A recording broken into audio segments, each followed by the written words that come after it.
Quero saudar a todos vocês e espero que todos vocês estejam muito bem neste período de isolamento social. Nós queremos trazer mais um estudo da Palavra de Deus e nós o faremos em nome do Deus Triuno, em nome de Deus Pai, Deus Filho e Deus Espírito Santo. Amém. Nesta semana, nós recebemos solicitações quanto aos temas de estudos que deveriam ser abordados.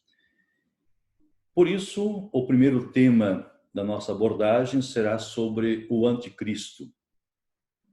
No segundo momento, nós vamos falar sobre quem foi Elias.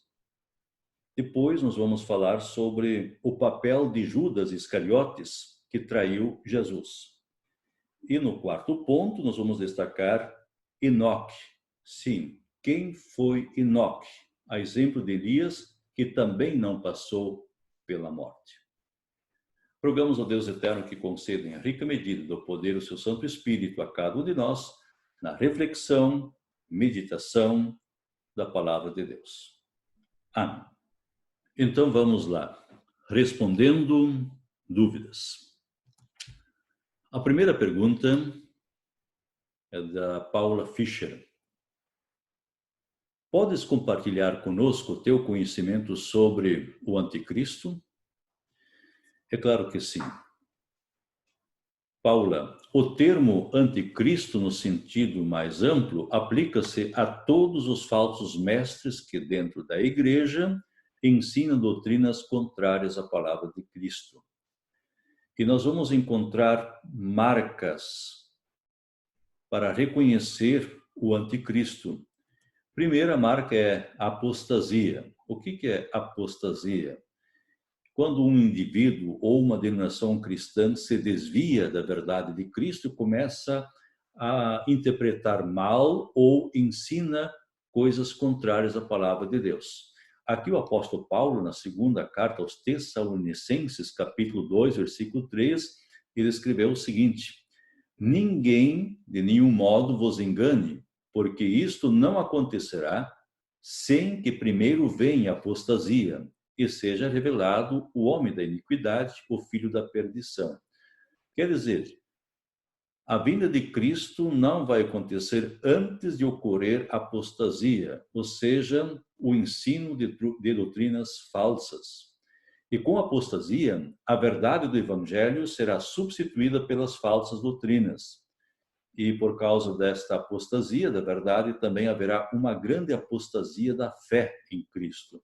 É claro, se o evangelho puro é manipulado, é interpretado mal, também isso vai influir na fé das pessoas. Então, muitas pessoas que estavam na fé vão se desviar da verdadeira fé e vão seguir a outras crenças.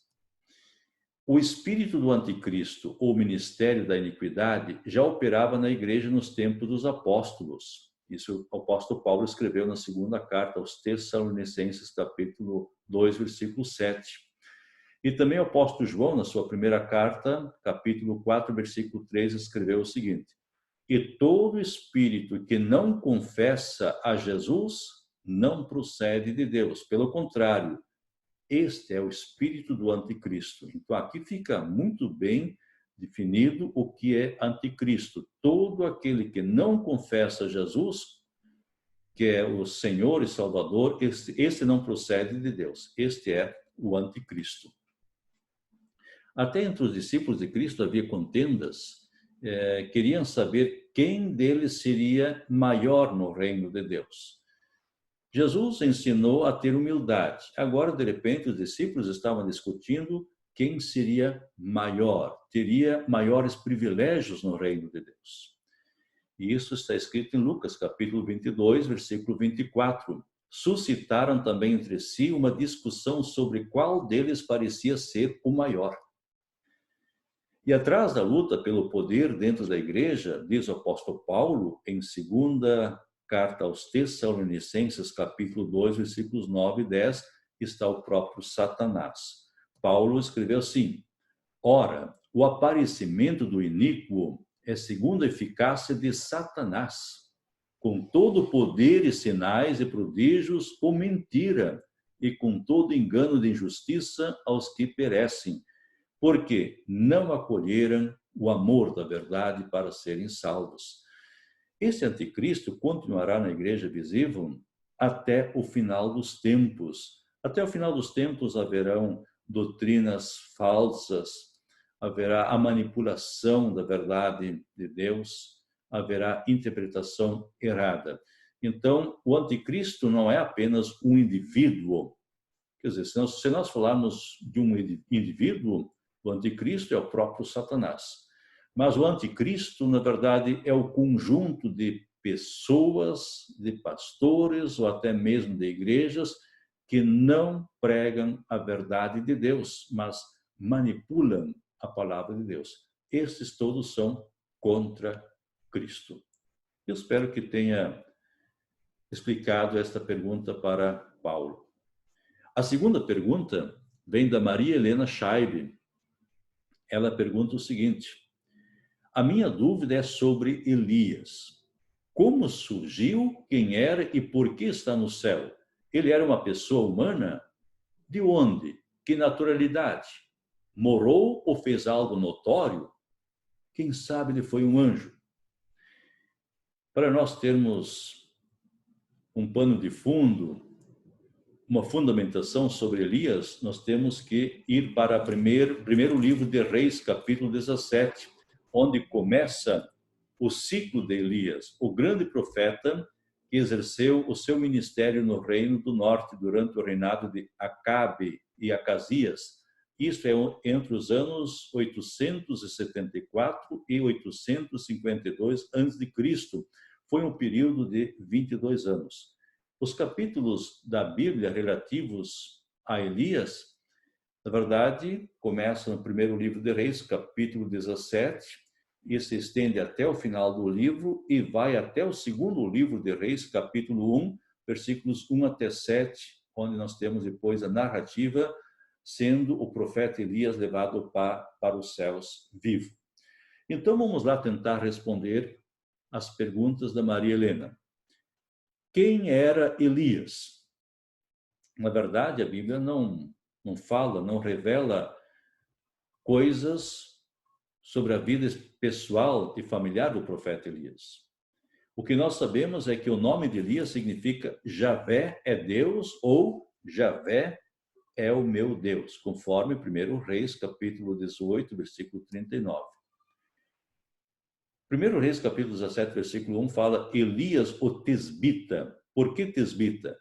Porque Elias era de Tisbe, localidade que se encontrava na região de Gileade, situada a leste do Jordão, conforme Deuteronômio, capítulo 2, versículo 36. Esta localidade, Tisbe, é mencionada apenas na história de Elias. E aí vocês têm vários versículos apontados aqui embaixo, onde aparece esse lugar Tisbe. O ministério do profeta Elias. Orei Omri, 885 até 874 a.C., que era o pai do rei Acabe, ele procurou estabelecer boas relações com as nações vizinhas. Então, ele casou seu filho Acabe com Jezabel, filha de Etbaal, ou Etbaal, rei dos Sidônicos. Este casal, quer dizer, Acabe e Jezabel, introduziram em Israel a adoração a um novo Deus, a um Deus que Jezabel trouxe de Tiro e Sidão, Deus Baal. E Acabe, que era o rei de Israel, que deveria adorar a Javé, o Jeová, se encarregou até construir um templo para Baal em Samaria. Isso nós encontramos em 1 Reis, capítulo 16, versículo 32. Nesse contexto turbulento da idolatria e paganismo que vivia o povo de Israel, ou seja, o povo se desviou totalmente do caminho de Deus. Agora, este profeta Elias é chamado por Deus para servir como porta-voz de Deus. Ele recebeu a grande responsabilidade de lembrar ao povo de Israel, aos israelitas, que eles eram o povo do Senhor, não um povo que deveria adorar um Deus estranho, o Deus Baal. E para Deus, então, mostrar o seu poder, manda o profeta Elias profetizar a grande seca. Ele foi falar com o rei Acabe e disse: se vocês não se voltarem para Deus, Deus vai castigar vocês, vai enviar uma seca. E realmente enviou, e a seca perdurou 3 anos e meio. Quando o profeta Elias falou com o rei Acabe e disse que Deus iria castigar toda a nação com a seca, Elias teve que fugir e ficou junto a um ribeiro de Querite. Por que ele teve que fugir? Porque depois, quando veio a seca, a rainha Jezabel mandou matar todos os profetas de Deus. E aqui nós podemos ver nessa figura que o profeta Elias estava junto ao rio Querite, estava sendo alimentado por corvos que traziam pão e também carnes para que o profeta Elias fosse alimentado. Então, nesse lugar, Elias foi sustentado milagrosamente com a água que vinha do próprio ribeiro, e o pão e carne eram trazidos por corvos. Depois que secou essa fonte do rio Querite, Elias foi embora daquele local e Deus pediu para que ele fosse até Sarepta, lá em Sidom. Lá havia uma viúva que iria sustentá-lo. E Elias foi, quando chegou lá em Sarepta, interessante foi o encontro do profeta para com a viúva. A viúva estava ajuntando lenha para fazer o último pãozinho para o filho dela, e depois iria morrer de fome, porque não tinha mais comida. E lá vem o profeta e diz: você poderia me trazer um pouquinho de água? Então a viúva levou água até o profeta, e o profeta diz: me faz também um pãozinho. Diz ela: é praticamente impossível, só eu tenho um pouquinho de farinha na botija, eu só vou agora fazer esse pãozinho para o meu filho, depois disso não sei o que vai acontecer, nós vamos morrer. Aí então o profeta disse: eu vou te dizer uma coisa, faça um pãozinho para mim e a farinha da botija não vai mais terminar até que venha chuva. E assim aconteceu. Então a viúva conseguiu alimentar ao profeta, o filho, e também a ela nesse período da seca. Então, de forma milagrosa e providencial, Deus multiplicou a reserva da farinha e azeite da viúva até que a chuva voltasse a cair sobre a terra. Isso nós temos no relato de 1 Reis, capítulo 17, versículo 14. E lá em Sarepta, chegou o momento em que o filho da mulher, da viúva, dona da casa, ficou doente e acabou entrando em óbito, ou seja, ele morreu. Então, a mulher que acolheu Elias na sua casa e o alimentou, desabafou e disse: que fiz eu, ó homem de Deus? Vieste a mim para trazeres à memória a minha iniquidade e matares o meu filho? Agora, o profeta Elias disse: dá-me o teu filho. Então o profeta tomou o filho dela nos seus braços, levou até o quarto em cima, onde ele se hospedava, e o deitou em cima da cama e começou a clamar ao seu Senhor. E olha só o que o profeta disse: ó Senhor meu Deus, também até a esta viúva com quem me hospedo afligiste, matando-lhe o filho? E o que o profeta faz? Está aqui, ó. Ele ora e diz: ó Senhor meu Deus, rogo-te que faças a alma desse menino tornar a entrar nele. 1 Reis, capítulo 17, versículo 22. Ó Senhor, rogo-te que faças a alma desse menino tornar a entrar. E aí nós temos o relato que realmente a alma do menino retornou ao seu corpo, aqui, ó. E a alma do menino tornou a entrar nele e reviveu. E assim, então, Elias tomou o menino e entregou para a viúva. E bonito foi o testemunho da mulher no versículo 24, que aparece aqui embaixo. Então a mulher disse a Elias: nisto conheço agora que tu és homem de Deus e que a palavra do Senhor na tua boca é verdade. Que testemunho dessa mulher! Nisto conheço agora que tu és homem de Deus e que a palavra do Senhor está na tua boca. E não é qualquer palavra, é a palavra da verdade. E aqui, eu e o doutor Ricardo tivemos o privilégio de visitarmos o Monte Carmelo, onde o profeta Elias desafiou os profetas de Baal. Aqui aparece uma gruta onde há uma estátua, uma imagem do próprio profeta, que nós tivemos o privilégio de fotografar e trazermos aqui para vocês. E aqui nós temos, então, uma visão do Monte Carmelo em direção ao mar Mediterrâneo. Aqui em cima, que o profeta Elias desafiou os profetas de Baal.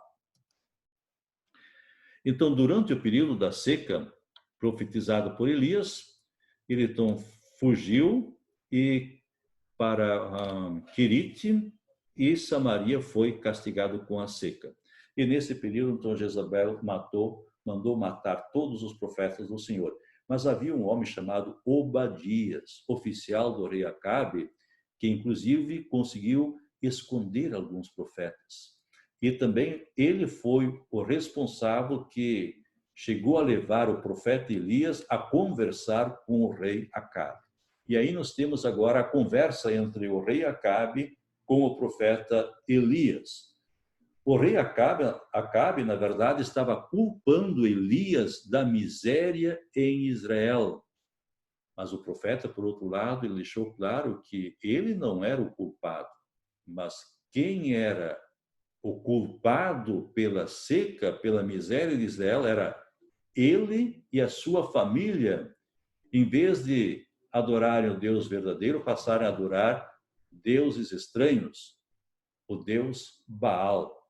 E aqui no final, então, o profeta Elias convocou todo o povo de Israel a comparecer no Monte Carmelo, que eu já mostrei antes, e naquele lugar haveria um confronto entre os profetas de Baal, sustentados por Jezabel, e o profeta de Deus, Elias.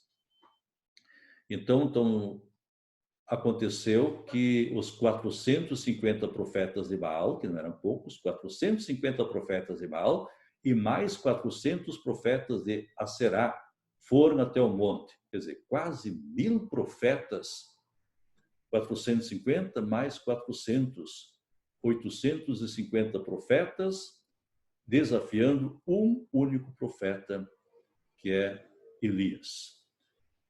E aí, então, interessante, ninguém poderia erguer, na verdade, os altares. Os profetas de Baal ergueram seu altar e deveriam colocar sobre o altar o sacrifício, e não poderiam eles acender para queimar o sacrifício, mas o próprio Deus Baal teria que fazer chover fogo do céu para queimar o sacrifício em oferta para ele.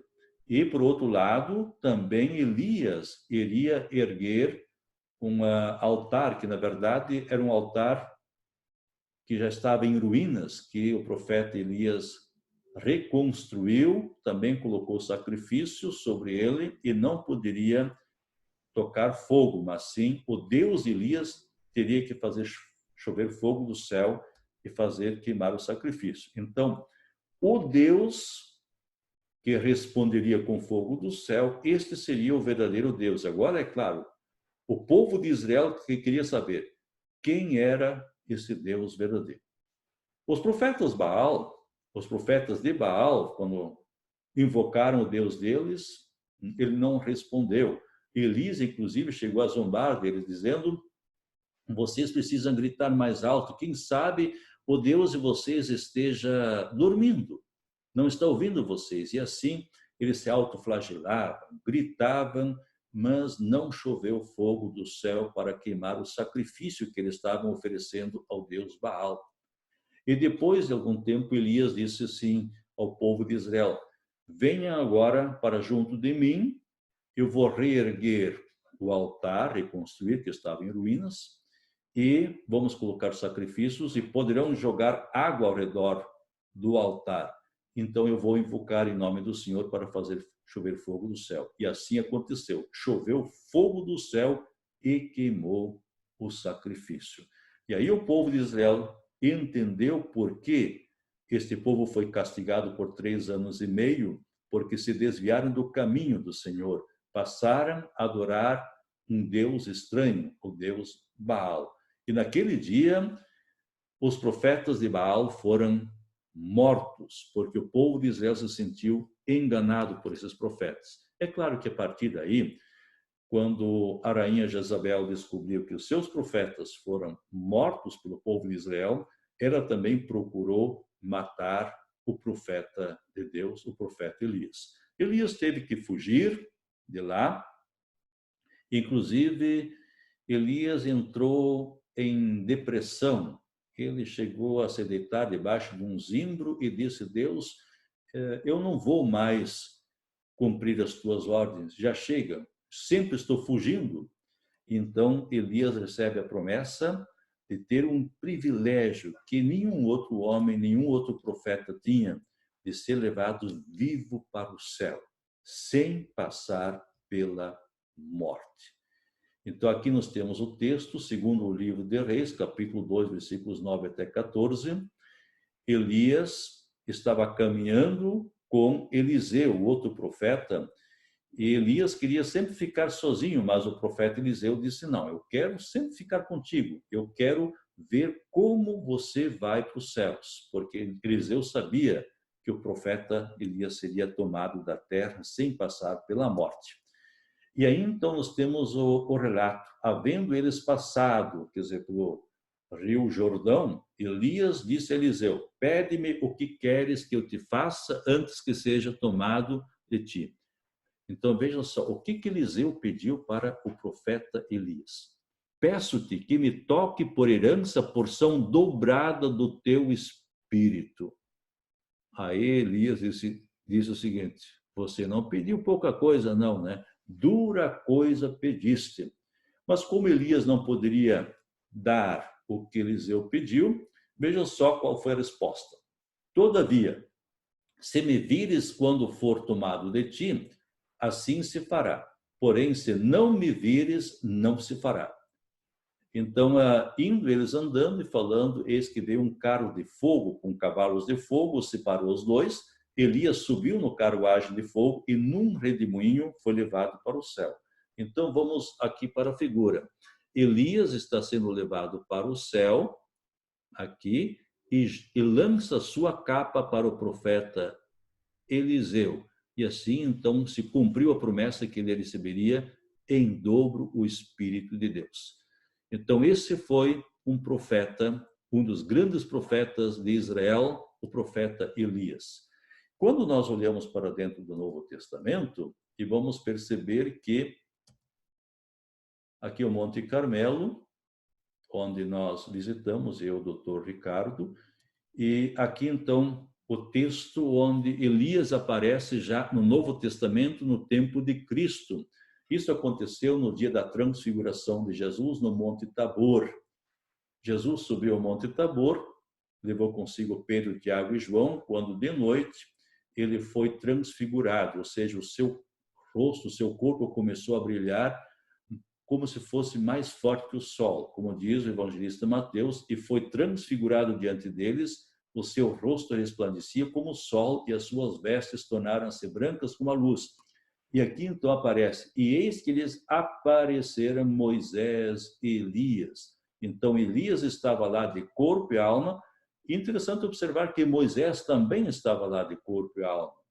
Na verdade, Moisés morreu, como diz o apóstolo Judas, mas Deus já o ressuscitou antes da ressurreição de todos os mortos. Então, nós temos hoje no céu 2 personagens vivos, Elias e Moisés, de corpo e alma. Logo mais adiante, nós vamos falar sobre Enoque. Nós temos mais um personagem que também está no céu, de corpo e alma.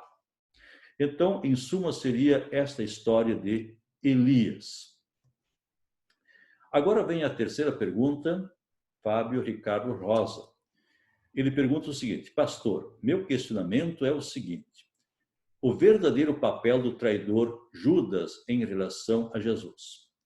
Se estava escrito que Jesus seria crucificado e que, por consequência, teríamos o perdão de nossos pecados, Judas foi um traidor ou cumpriu o papel a ele designada na história?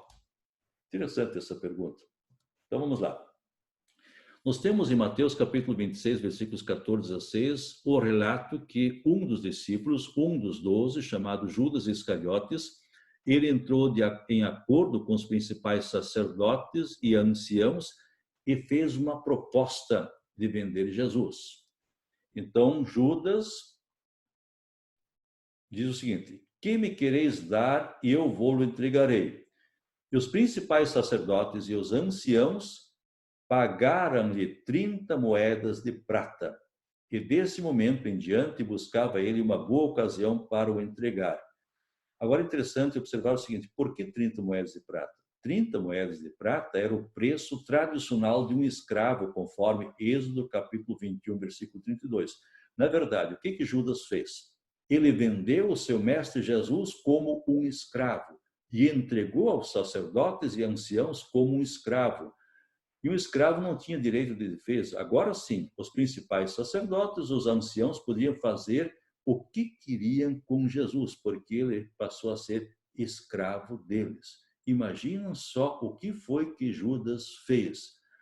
Ele talvez não tenha percebido. E Lucas nos responde a questão que foi levantada pelo nosso irmão Fábio.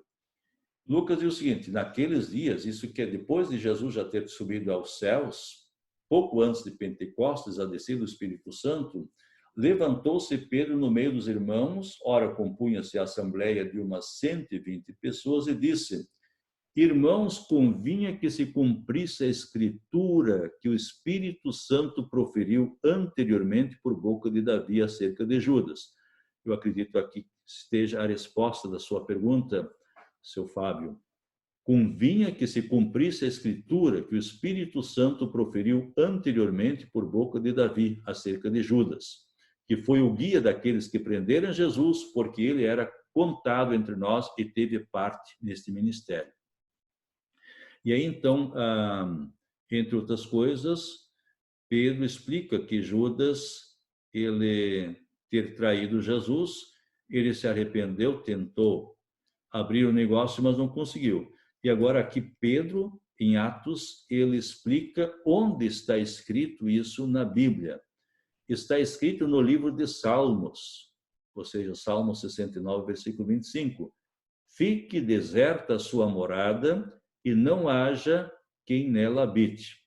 E depois outra parte do Salmo, que é 109, capítulo 109, versículo 8. E tome outro o seu lugar. Então, sobre Judas, realmente estava escrito que isso iria acontecer. Deus, na verdade, já sabia que Judas teria essa atitude e venderia o seu mestre Jesus como um escravo. Judas foi um traidor, ou cumpriu o papel a ele designado na história? Sobre Judas, nós temos a resposta que estava já escrito em Salmo 69, 25 e Salmo 109, versículo 8. Na verdade, estava escrito porque Deus, na sua onisciência, já sabia que o destino de Judas seria este, ou seja, de trair Jesus. Como também Deus já sabia que Pedro negaria Jesus, também teria o mesmo destino de Judas. Aqui dá para dizer que Judas e Pedro não foram nada diferentes. Judas traiu, Pedro negou com juramento conhecer o seu mestre. E nós temos também o relato sobre Judas, que depois ele se arrependeu. Mateus capítulo 27, versículos 3 a 5, nós temos o seguinte relato. Então Judas, o que traiu, vendo que Jesus fora condenado, tocado de remorso, ele se arrependeu profundamente o que ele fez, devolveu as 30 moedas de prata aos principais sacerdotes e aos anciãos. Ele queria abrir um negócio, ele queria que os principais sacerdotes e anciãos recebesse de volta as 30 moedas de prata e que ele queria agora abrir o negócio. Por quê? Judas disse: pequei, traindo sangue inocente. Eles, porém, responderam, que os principais sacerdotes e os anciãos: que nos importa isso? Isso é um problema teu. Então Judas, atirando para o santuário as moedas de prata, retirou-se e foi enforcar-se. Quer dizer, a questão é a seguinte: haveria perdão para Judas por ter traído Jesus? É claro que sim. E, na verdade, Judas se arrependeu e sentiu remorso. Ele se arrependeu, ele teria o perdão, como também Pedro, que negou Jesus e também chorou amargamente por ter negado Jesus, também se arrependeu. Ele recebeu o perdão de Deus. O único problema de Judas foi que ele tirou a sua própria vida. Ele não deu chance a si mesmo. E aí então ficou a dúvida: como ele não tem o direito de tirar a sua própria vida, se ele realmente foi condenado ou não. Ele realmente se arrependeu. Mas foi condenado ao inferno? Não nos compete julgar. Porque nem Pedro, quando ele conversou em Atos, ele não disse que Judas foi para o inferno. Ele apenas disse que Judas foi para o seu próprio lugar. Nem Pedro sabia qual foi o destino final de Judas. A Bíblia diz que nós vamos ter muitas surpresas no dia derradeiro. Muitos que nós achávamos que não deveriam estar no céu vão estar lá. E muitos dos que nós achávamos que vão estar lá não vão estar lá. Espero que tenha respondido essa pergunta. A outra pergunta também vem do senhor Fábio Ricardo Rosa. Ele pergunta sobre Enoque. Por que Enoque não passou pela morte e foi diretamente ao céu, sendo que se sabe pouco dos feitos dele? E Noé não teve a mesma sorte, sendo que ele foi um verdadeiro herói bíblico. Muito bem, Enoque. Aqui nós temos o relato em Gênesis capítulo 5, versículo 24. Andou Enoque com Deus e já não era, porque Deus o tomou para si. E nós temos um detalhamento melhor no Novo Testamento, na carta aos Hebreus. O autor, em Hebreus capítulo 11, versículo 5, ele diz o seguinte: pela fé, Enoque foi trasladado para não ver a morte. Não foi achado porque Deus o trasladara, pois antes da sua trasladação obteve testemunho de haver agradado a Deus. Então aqui nós temos um homem que nasceu, viveu, mas não morreu. Como já falei antes, nós temos no céu Elias de corpo e alma, que foi vivo para o céu. Moisés já está lá de corpo e alma porque foi ressuscitado antes do tempo. Aqui nós temos mais um que não passou pela morte, Enoque, que não temos muitas informações na Bíblia, que está no céu também de corpo e alma. Só preciso destacar o seguinte: logo no início de Gênesis, nós temos, na verdade, dois Enoques. Nós temos o Enoque, filho de Caim, Gênesis capítulo 4, versículo 17, que diz o seguinte: e coabitou Caim com sua mulher, ela concebeu e deu à luz a Enoque. Caim edificou uma cidade e lhe chamou Enoque, o nome de seu filho. Não é este Enoque que foi vivo para o céu. Existe outro Enoque, que é descendente de Sete. Na verdade, Caim matou seu irmão Abel. Abel morto, então Deus substituiu Abel por um outro ser, um outro filho para Adão e Eva, chamado Sete. Então, esse Enoque, na verdade, é descendente de Sete. Gênesis 5, versículo 18. Jared viveu 162 anos e gerou a Enoque. Gênesis 5, 19. Depois que gerou a Enoque, viveu Jared 800 anos e teve filhos e filhas. Então, na verdade, é esse Enoque, filho da descendente de Sete, que foi levado vivo para o céu. Então, aqui nós temos o relato: andou Enoque com Deus e Deus o tomou para si. Hebreus diz que ele foi trasladado para não ver a morte. Enoque e Noé. Enoque teria sido tomado por Deus para que não experimentasse a morte e, na certa, fosse poupado da ira do dilúvio, e andou Enoque com Deus. Então, Deus levou Enoque para o céu sem passar pela morte, antes do dilúvio. E a pergunta é por que também Noé não foi levado para o céu antes do dilúvio? Eu quero acreditar o seguinte, que Noé não foi tomado, mas foi salvo juntamente com a sua família, com seus 3 filhos e com as 3 noras. Na verdade, eram 8 pessoas através da arca no dilúvio. Por que Noé não foi levado para o céu e apenas essas 8 pessoas foram salvas? Certamente para dar continuidade da raça humana por sobre a terra. Eu espero que tenha conseguido responder as perguntas de vocês. Se vocês tiverem dúvidas, perguntas, algo que não ficou muito bem esclarecido, tente enviar de novo a pergunta. Olha, eu não entendi, gostaria de uma explicação melhor, mais plausível. Tá ok? E se você tiver qualquer dúvida, envia a dúvida, eu vou tentar responder da melhor maneira possível. Um grande abraço a todos vocês e a bênção de Deus para todos vocês. E se Deus quiser, numa outra oportunidade, a gente fala de novo. Tchau.